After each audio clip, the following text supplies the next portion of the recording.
Jesus. Amém. Louvado seja Deus, pelo Senhor mais uma vez nos conceder o privilégio de poder estar na presença do Senhor, de podermos ter a liberdade de engrandecer o nome de Jesus, saber que Ele vive, que Ele reina para sempre. Querido, eu quero convidar você nessa noite, você que tem um exemplar da Bíblia, a abrir a sua Bíblia comigo no livro de Deuteronômio.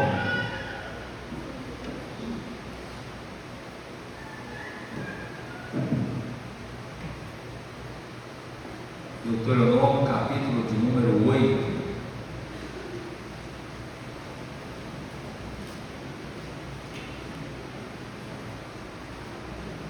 Nós vamos ler apenas 2 versículos dessa epígrafe. Vamos ler o versículo 1 e 2.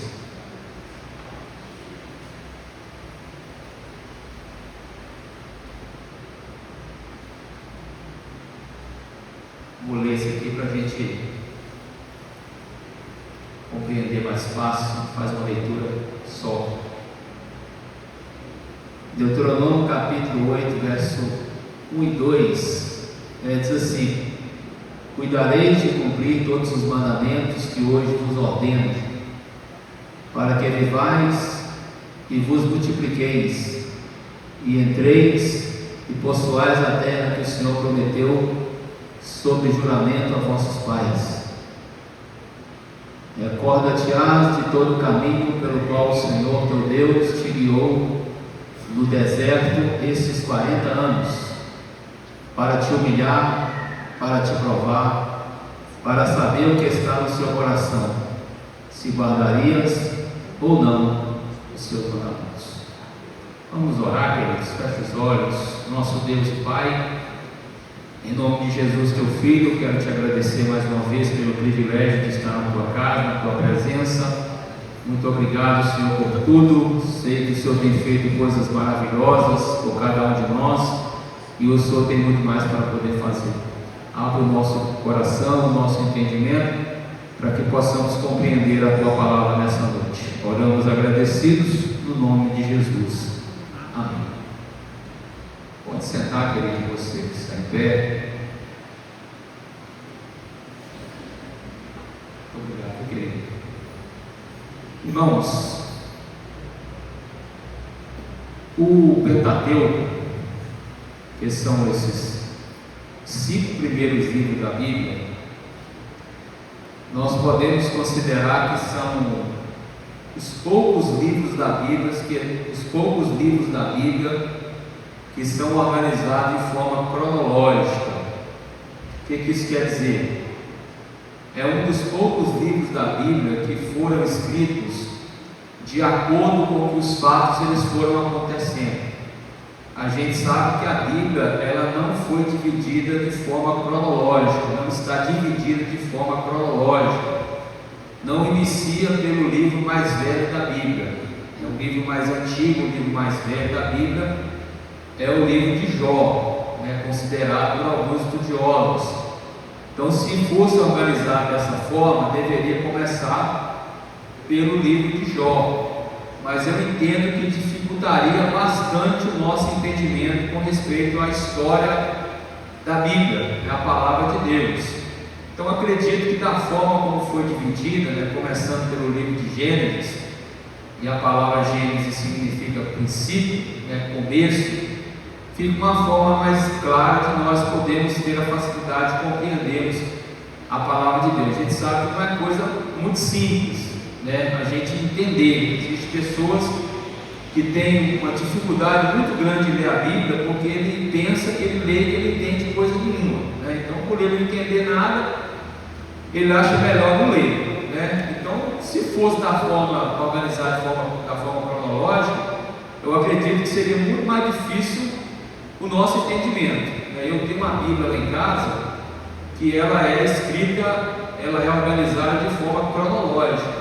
Então a gente vai lendo, a gente começa lendo um certo livro, daí a pouco já muda para outro livro. Então fica um negócio meio confuso da gente poder entender. Mas o Pentateuco, ou os 5 primeiros livros da Bíblia, eles estão organizados de forma cronológica. À medida que os fatos eles foram acontecendo, então foi escrevendo os fatos de acordo com como eles estavam acontecendo. Se você observar bem, quando você está lendo o livro de Gênesis, a partir do capítulo 37, começa a contar a história de José. Então você vai no capítulo 37, começa a contar a história de José, e logo no capítulo 38 vai falar sobre Judá e Tamar. E aí no capítulo anterior, no capítulo 39, volta novamente a contar a história de José. Então a gente às vezes fica sem entender, mas falando de José, de a pouco muda com uma história que não tem nada a ver, é porque o livro foi organizado dessa forma, de maneira cronológica. Então, quando nós chegamos no livro de Deuteronômio, acompanhando a história desde o livro de Gênesis, a gente sabe que foi logo no princípio, Israel não era considerado ainda uma nação, era considerado um povo, e chega no Egito através de José com a sua família, e vai passar por um período de escravidão. Aí começa do livro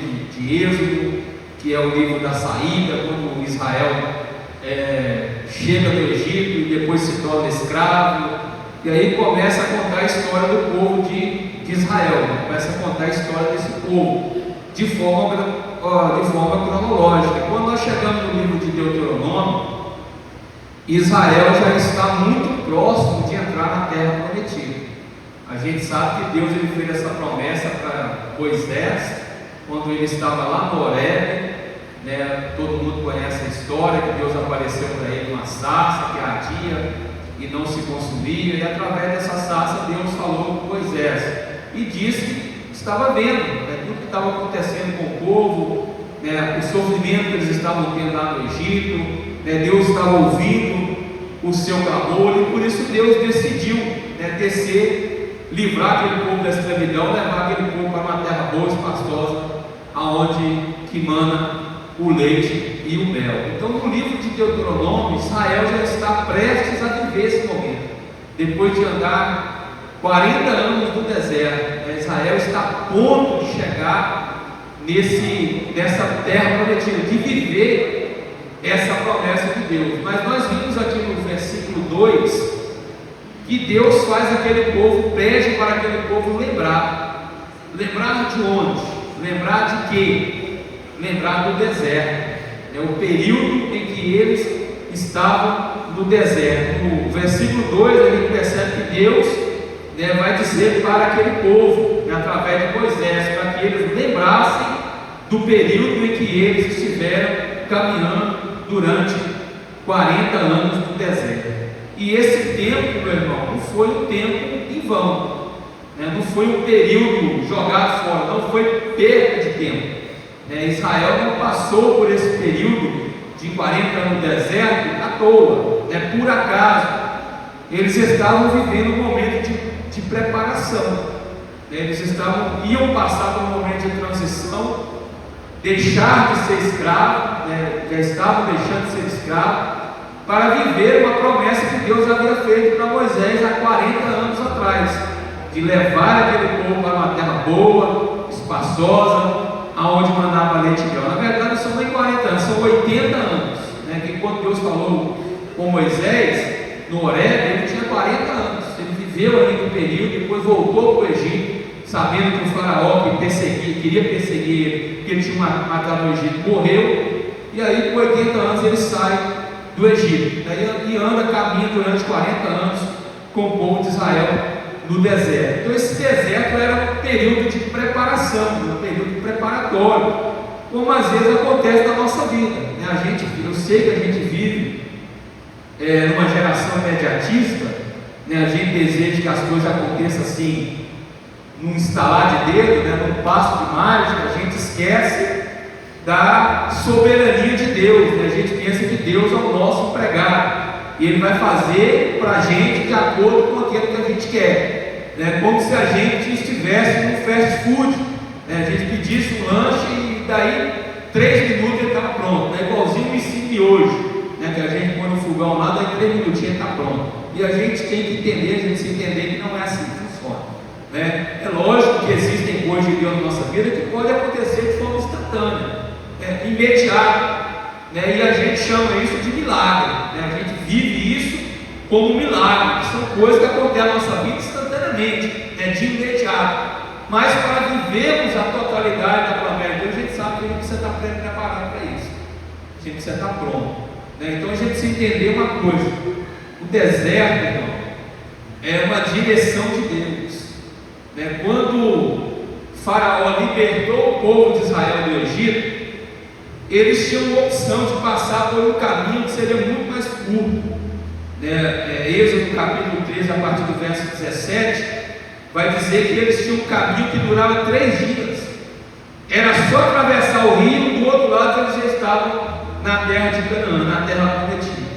Mas Deus fez o que? Deus desejou poupar aquele povo. Passando por esse caminho, eles iam ver guerras, eles iam ver muito mais dificuldade que eles viram durante os 40 anos no deserto. Então Deus preferiu levar aquele povo para o deserto, né? Fazer aquele povo rodear durante 40 anos aquele deserto. Então a gente tem que entender, irmão, que deserto é a direção de Deus para nós. Nós precisamos estar prontos, estar preparados para viver a totalidade da promessa que Deus tem para nós. A promessa de Deus, quando Ele faz, ela já está pronta há muito tempo. É na nossa condição que nós ainda não estamos preparados para poder viver essa promessa.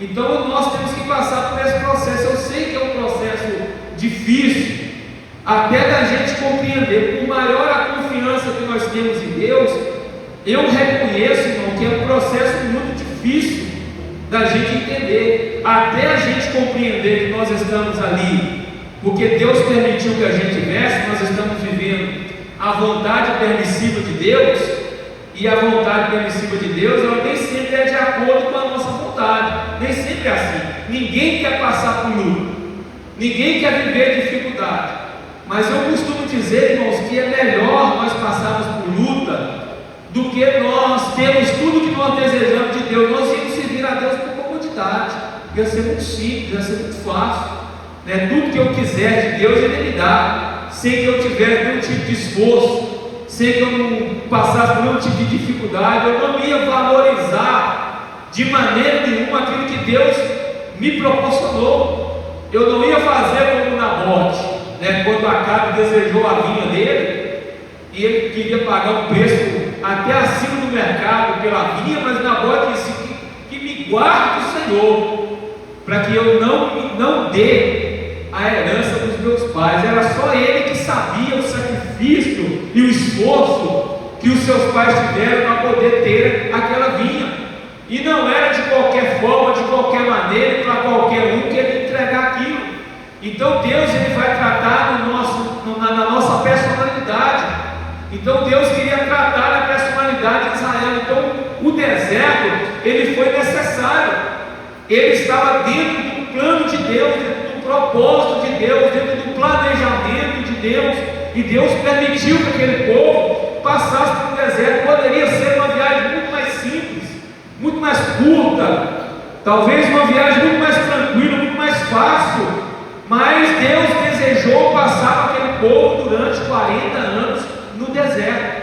Então, irmão, eu preciso entender que o deserto é a direção de Deus. Se você está atravessando um deserto na sua vida, você tem que entender que Deus está permitindo que você passe por ele, porque tem algo ainda muito maior reservado, preparado para você. E neste momento Deus entende que Ele não pode entregar essa sua mão de qualquer forma, de qualquer maneira. Ele primeiro precisa tratar no seu coração.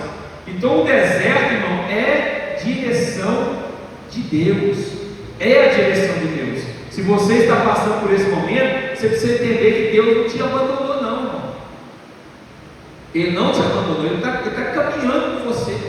Você passou pelo livro de Mateus, Evangelho de Mateus, capítulo 28, verso 20, vai dizer que Ele está conosco todos os dias da nossa vida, até a consumação do século. Independente de qualquer momento, de qualquer situação que você está vivendo, você precisa entender que Deus está com você. A segunda coisa que a gente precisa entender, irmão, que o perigo não é o deserto. O perigo é a gente não aprender nele. O deserto, ele tem duas opções. Ou você cresce nele, né? Ou senão você vai ficar repetindo o ciclo a vida toda, para sempre. Você vai estar passando do deserto, toda hora, constantemente você vai estar passando do deserto. Não sei se você já teve o desprazer, né, de conhecer uma pessoa que de tempo em tempo você reencontra com ela e ele sempre está na luta. Toda vez que você encontra com ele, você pergunta: irmão, e aí, como é que você está aí, rapaz? Estou na prova. Nossa, estou na luta, estou na dificuldade. Como é que está? Não mudou nada, está do mesmo jeito. E aí passa muito tempo, você encontra ele de novo, e aí, rapaz, e aquele negócio melhorou? Rapaz, melhorou, eu estou na luta, estou na prova. Em nenhum momento, meu irmão, ele desfruta de viver a bênção de Deus na vida dele. Isso se torna ou acaba se tornando um ciclo, né, vicioso. Todos nós conhecemos a história de um moço que estava na beira do tanque chamado Betesda, que Jesus passou lá e curou aquele moço. E depois que ele foi curado, algumas pessoas questionaram a respeito da sua cura, porque aquele dia era um dia de sábado. E quando Jesus curou ele, Jesus falou com ele para que ele levantasse, tomasse a sua cama e fosse embora. E as pessoas que indagaram ele questionaram ele justamente por causa da cama que ele estava carregando, por ser aquele dia o dia de sábado. Mas Jesus só havia curado ele e foi embora. E o texto vai dizer que em um certo momento Jesus no templo encontra com esse camarada, e Jesus fala com ele que naquele momento ele estava curado, para que ele não pecasse mais, porque coisa pior poderia acontecer com ele. Então, irmão, o perigo não é o deserto. Nós já precisamos entender que o deserto é a direção de Deus, mas estar lá não é o perigo, não. O perigo é eu estar lá, irmão, e não aprender nada. É Israel passar durante 40 anos no deserto como pastor, viveram coisas, irmãos, extraordinárias, espetaculares. Se nós fôssemos olhar, sem ser humanamente falando, porque humanamente falando nós também cometeríamos o mesmo erro, mas se nós fôssemos olhar em outra ótica, jamais nós poderíamos imaginar que Israel poderia fazer as coisas que eles fizeram. Tantas coisas que Deus orientou, instruiu aquele povo a respeito da sua forma de ser, da sua maneira de se comportar, o que eles deveriam ou não fazer, para que a bênção de Deus continuasse sobre eles, mas eles fizeram completamente contrário do que Deus tinha feito. E não é por falta de experiência que eles viveram, não, irmão. Eles viveram coisas muito especiais no deserto. 40 anos no deserto, viveram coisas extraordinárias. Estavam vivendo esse período de 40 anos totalmente na dependência de Deus. E em nenhum momento Deus desamparou aquele povo. Enquanto eles pensavam que estava tudo acabado, quando eles saíram do Egito, chegaram diante do Mar Vermelho e pensou: agora acabou tudo. Faraó já estava vindo. Olhar para trás, Faraó vindo, para frente, o Mar Vermelho. E aí, para onde que a gente vai? Começaram a murmurar contra Deus e contra Moisés. E Deus falou com Moisés: diga a esse povo que marche. E nós às vezes entendemos, irmãos, que Moisés foi lá, pegou o cajado, é assim que nós é assim que nós imaginamos, né? É assim que nós pensamos que aconteceu, que é assim que a gente vê, até mesmo nas ilustrações, que Moisés chegou, bateu o cajado no mar e ele se abriu. Mas não, o mar se abriu a partir do momento que aquele povo começou a andar. Porque Deus falou com Moisés: diga a esse povo que marche. À medida que eles foram caminhando, o mar foi se abrindo. E o texto vai dizer que eles passaram no meio do mar em terra seca. O deserto é a direção de Deus. E o deserto, o perigo não é o deserto. O perigo, meu irmão, é a maneira como eu vou sair de lá. É eu não aprender com o deserto. É eu não ter essa consciência de que se Deus fez com que eu vivesse esse momento é porque Deus tem coisa muito maior para poder fazer na minha vida. Deus está me preparando para coisa muito maior do que de repente eu possa estar imaginando. A própria Bíblia vai dizer isso, que Deus ele tem para nós uma medida sacudida, recalcada e transbordante. É isso que Deus tem preparado para cada um de nós. É isso que Deus tem reservado para a nossa vida. E nós temos que entender o processo de Deus. Passar pelo deserto, eu tenho que ter essa consciência, a não ser que eu criei essa situação. Porque eu posso estar passando pelo deserto, sendo que eu criei essa situação. Foi eu que busquei que isso acontecesse comigo. Mas se eu tiver a consciência de que eu estou na vontade de Deus, como aconteceu com os discípulos, quando eles estavam atravessando o mar da Galileia, e de repente o mar foi tomado por um grande vendaval, o texto vai dizer que Jesus ordenou para que eles atravessassem. Eles estavam ali fazendo a vontade do Senhor, cumprindo a vontade de Jesus. Eles estavam em total obediência, não da mesma forma como aconteceu com Jonas.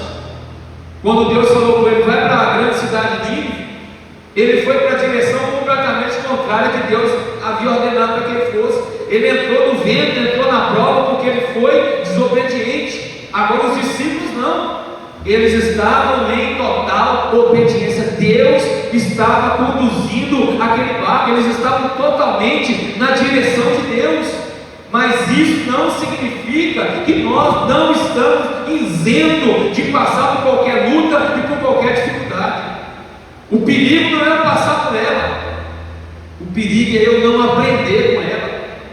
Eu me lembro que por muitos anos eu carregava um ditado comigo que dizia que o inteligente aprende vendo o burro apanhar. Não é assim que a gente aprendeu muito tempo da vida da gente, né? Eu estou aprendendo que o outro está apanhando e eu quero apanhar, agora apanhando. O inteligente aprende vendo o burro apanhar. Ou o inteligente aprende apanhando, né? É assim que a gente aprendeu. Eu aprendi com a vida apanhando, né? Só que o sábio não, irmão. O sábio ele aprende vendo o inteligente apanhar. Eu não preciso apanhar para poder aprender, não, irmão. Eu não preciso apanhar para poder aprender. Por que eu tenho que apanhar para poder aprender? Eu posso aprender sem apanhar. Não precisa disso. Então o deserto ele vai fazer parte da nossa vida. Nós estamos na direção de Deus, passando pelo deserto, se nós estivermos na obediência. E o perigo não é o deserto. O perigo não é o deserto, é eu não aprender dele. E a terceira coisa para a gente poder fechar: Deus, ele usa o deserto para construir uma estrutura na nossa vida. Que estrutura é essa? Estrutura emocional, estrutura espiritual e estrutura de caráter. Eu mencionei aqui a respeito de José. A gente conhece a história de José e sabe de todas as etapas que José viveu até chegar a se tornar governador do Egito. E eu falei aqui algumas semanas atrás que o cargo de governador do Egito não existia, né? Não tinha governador do Egito não, mas Deus fez Faraó criar o cargo de governador para colocar José lá, né? Para que ele fosse o segundo maior lá no Egito. Então a gente sabe de tudo que José viveu no Egito, todas as coisas que ele viveu até chegar lá no Egito, até se tornar governador. O momento que ele encontra com seus irmãos, a Bíblia diz que os seus irmãos começam a chorar, né? De repente com receio, com medo, pensando assim: agora José vai vingar da gente, né? Tudo que a gente fez com ele, nós vendemos ele, né? Jogamos ele numa cisterna, vendemos ele para uma caravana dos ismaelitas, chegou lá no Egito, foi vendido como escravo, foi viver na casa de Potifar, foi preso injustamente, né? Revelou os sonhos da prisão, aguardando que alguém lembrasse dele. Mesmo assim, ninguém lembrou, até chegar o momento de alguém lembrar de José, lá na prisão, no cárcere, preso injustamente estava preso, e os seus irmãos pensando: agora ele vai vingar da gente. O que José vai dizer para eles? Capítulo 46 de Gênesis, verso 5: agora, pois, não vos entristeçais, nem vos pese os vossos olhos por haveres me vendido para cá, porque para a conservação da vida Deus me enviou diante de vós.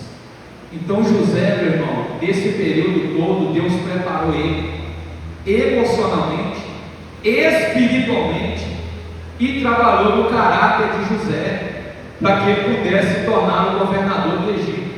Então o deserto, Deus ele usa na nossa vida para isso, para preparar a nossa estrutura, irmão, porque Deus tem algo maior para nós. Na condição que nós estamos, nós não teremos condição nenhuma de vivermos coisa alguma da parte de Deus, mas Ele precisa primeiro trabalhar na nossa estrutura, construir em nós uma estrutura emocional, e a gente sabe, irmão, que o emocional ele afeta muito, né, a nossa vida. Eu estou entendendo isso, estou entendendo isso agora, estou entendendo isso agora, o que o emocional pode fazer com a gente, ele pode acabar com a vida da gente. Você pode ser a melhor pessoa do mundo, mas se você não tiver equilíbrio emocional, irmão, você não tem condição, não tem lugar que ficar, não tem lugar que se encaixe. Então Deus teve que trabalhar isso naquele povo durante esse período que eles caminharam no deserto, assim como Deus trabalhou na vida de José, emocionalmente. Se José não tivesse estrutura emocional, qual seria a primeira reação dele quando ele encontrasse com os irmãos dele lá, no primeiro momento que eles foram lá para poder comprar alimento, porque havia fome em toda a terra, em todo lugar havia fome, não era só no Egito, era no mundo todo, tinha fome. Qual seria a primeira reação dele? Agora vocês vão ver que eu vou arrumar vocês. Comida, se não caçar comida aqui, tá, vou mostrar vocês. E Deus trabalhou na estrutura espiritual dele para entender, irmão, eu passei isso tudo, mas foi Deus que desejou que eu passasse. É fácil? Não, irmão, é difícil demais, é muito difícil, mas a gente precisa tratar o nosso coração para isso, para que a gente possa entender essas coisas e tratar o nosso caráter. Imagina a posição de José que ele tinha, que ele exercia. Ele precisava ser uma pessoa de muito caráter, apesar que ele já apresentou isso há muito tempo, desde quando ele estava na casa de Potifar, ele demonstrou isso, ser uma pessoa de caráter. Ele teve nas mãos ali, o que ele quisesse fazer, ele podia fazer, mas ele era uma pessoa de caráter, porque Deus tratou no caráter, na estrutura de José, emocionalmente e espiritualmente. Amém? Você pode ficar em pé nessa noite. Eu quero orar por você, pedir a Deus para que Ele abençoe sua vida, sua casa, sua família, para que Ele possa ter a liberdade de cumprir na sua vida os seus propósitos, que você possa entender o processo de Deus. Eu sei que não é fácil, eu passo por isso, não vou falar com você que eu passei não, porque eu passo por isso até hoje, entender o propósito de Deus. De vez em quando dá umas loucas lá na minha cabeça, mas a gente vai rompendo, e eu sei que Deus, através da sua infinita misericórdia, Ele vai nos conceder a vitória. Então eu quero orar por você. Se você puder colocar a mão no alto da sua cabeça, aleluia. Eu quero orar por você nessa noite. Nosso Deus e Pai, em nome do Senhor Jesus, eu quero nessa noite apresentar nas tuas mãos a tua igreja, Senhor, que está neste lugar, o teu povo, Deus, que veio nessa noite para poder te adorar, para engrandecer o teu nome, meu Deus, te exaltar, Pai, na beleza da sua santidade. Nós temos a convicção de que o Senhor tem cuidado de nós, o Senhor tem permitido passarmos, Senhor, talvez até por um momento difícil na nossa vida, mas nós sabemos que a tua presença, ela tem sido suficiente para cada um de nós. O Senhor tem nos conduzido nessa caminhada, em nenhum momento o Senhor tem nos desamparado, o Senhor tem estado conosco. Por isso eu te peço nesta noite que o Senhor venha trabalhar no nosso entendimento, principalmente no nosso emocional, que possamos ser equilibrados, Senhor, que possamos, ó Deus, entender, meu Deus, que todas as coisas elas acontecem de acordo com a sua vontade. É o Senhor que está na direção de tudo, é o Senhor que está no controle, meu Pai, das nossas vidas, que possamos compreender isso, que o Senhor venha trabalhar no nosso emocional, que o Senhor venha trabalhar no nosso coração, para que possamos saber, Pai, que o Senhor está conosco. Em nenhum momento o Senhor nos abandonou, nos deixou sozinho, o Senhor não deseja para o nosso sofrimento, o Senhor tem o melhor preparado para cada um de nós. Por isso, meu Deus, eu te peço nessa noite, trabalha dentro do nosso coração, trabalha, Pai, no nosso entendimento, trabalha sobre o nosso emocional, age, meu Deus, na nossa vida. Eu sei que as barreiras, elas não podem impedir o Senhor agir, não há força nenhuma que possa impedir, meu Deus, o Senhor trabalhar, ó Pai, por cada um de nós. Por isso nós estamos confiantes que o Senhor está agindo, e agindo o Senhor ninguém impede. Meu Pai, eu entrego nas tuas mãos a nossa vida, assim, meu Deus, também a nossa casa, a nossa família. Continue conosco, trabalhando sobre o nosso coração, trabalhando no nosso interior, meu Deus, nos dando estrutura, meu Pai, estrutura emocional, estrutura espiritual, meu Deus, estrutura de caráter, que possamos entender que o deserto é a direção do Senhor, e que possamos aprender, meu Pai, quando sair dele, que possamos sair melhores, com o desejo de servir, meu Deus, não por aquilo que o Senhor faz, mas por aquilo que o Senhor tem sido, meu Deus, na nossa vida.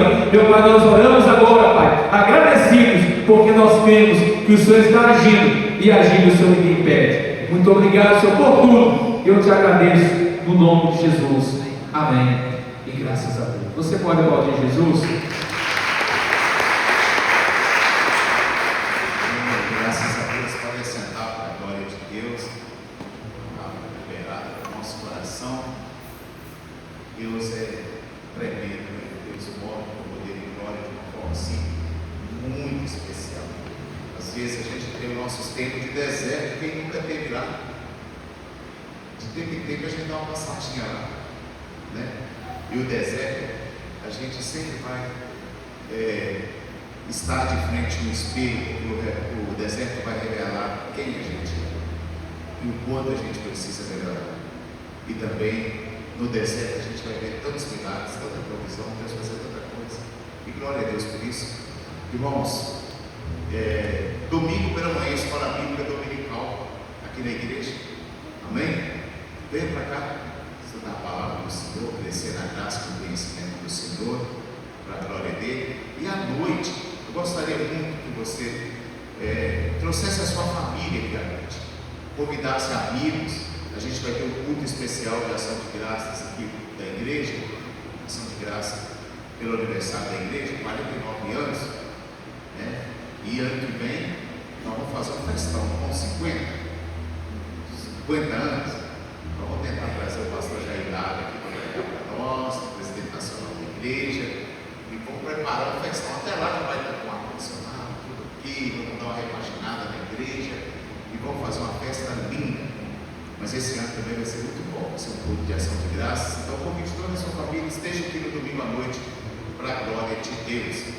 Outro aviso, eu sei que o guarda-roupa da sua casa está até transportando, você não sabe o que fazer com tanta roupa, né, presbítero Edson? Né?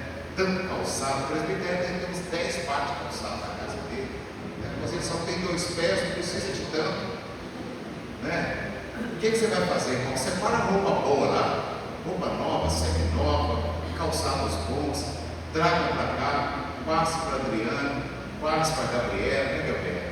Amém? Vai ter aí um bazar muito lindo que a igreja vai fazer aqui, em prol dos projetos da igreja, das placas, do ar-condicionado. A partir de agora vai acontecer uma série de ações aqui na igreja nesse sentido, né? Na essa presbiteral aqui, dentro do planejamento presbiteral, dentro do que a gente está conversando. Eu acredito muito que até o final do ano, meu irmão, não só as placas, mas o ar-condicionado vai estar instalado aqui dentro dessa igreja, em nome de Jesus. Amém? E vai ser maravilhoso, na glória de Deus. Esforce por ser ofertante, por ser dizimista. Na arrecadação passada, a igreja tinha para contribuir, para inteirar. Me parece que a igreja gerou quase 3 mil mais ou menos. Foi 3 mil reais. A gente tinha no caixa, nós tiramos e ajudamos a inteirar na compra das placas. Isso é resultado de quê? De dízimo de oferta. Sem dízimo de oferta não tem jeito. A gente não faz nada, não tem como. Amém? Dízimo é obrigatório, você é obrigado? Não. Um ato de amor, um ato de alguém que coloca a mão na obra de Deus. Ah, dízimo é exigência para você ir para o céu? Não. Não é exigência para você ir para o céu. mas geralmente o cidadão do céu tem prazer em ser dizimista. Amém? Para a glória de Deus. Seja dizimista, seja ofertante, quanto mais nós tivermos uma condição melhor, mais rápido as coisas vão acontecer aqui na igreja. E olha que esse é só um dos grandes projetos que a igreja tem. Finalizamos isso aqui. Então dá uma olhadinha no seu guarda-roupa, separa lá e já pode trazer já domingo. Entregue para Adriana, entregue para Gabriela. Né, Gabriela? Levanta a mão, Gabriela. Gabriela. Para Vilma, para Jussara. Amém? Quarto. Nossa Deus, vocês vão cercar a gente. Quarto, se ficar uma lá na subida, outra ali, duas aqui dentro da igreja, nós estamos perdidos. Nós temos que trazer, nem que seja força. Né? É verdade? Você, mas a Isabel aí, nossa Deus, só vocês que estão dando assim. Bem, coloque-se de pé, vamos agradecer a Deus. Olha, eu tenho profetizado aqui, tenho orado, e eu tenho visto Deus fazer prosperar muita gente aqui dentro.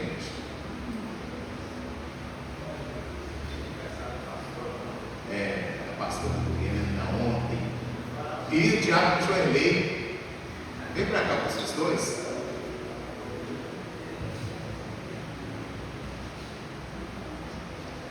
Vem para cá para a gente orar com vocês. Quem aqui tem vivido tempo de prosperidade, levante a mão. Eu tenho orado, eu tenho pedido a Deus para abrir a porta para todo mundo, para prosperar, para te dar abundância, para os nossos celeiros transportarem, para a provisão chegar, para a prosperidade se manifesta, porque eu creio num Deus que faz prosperar, e Ele faz isso. Pai, nós oramos aqui por teus filhos que completaram ontem mais um ano de alegria, que bênção, isso é dádiva, é presente do Senhor para eles.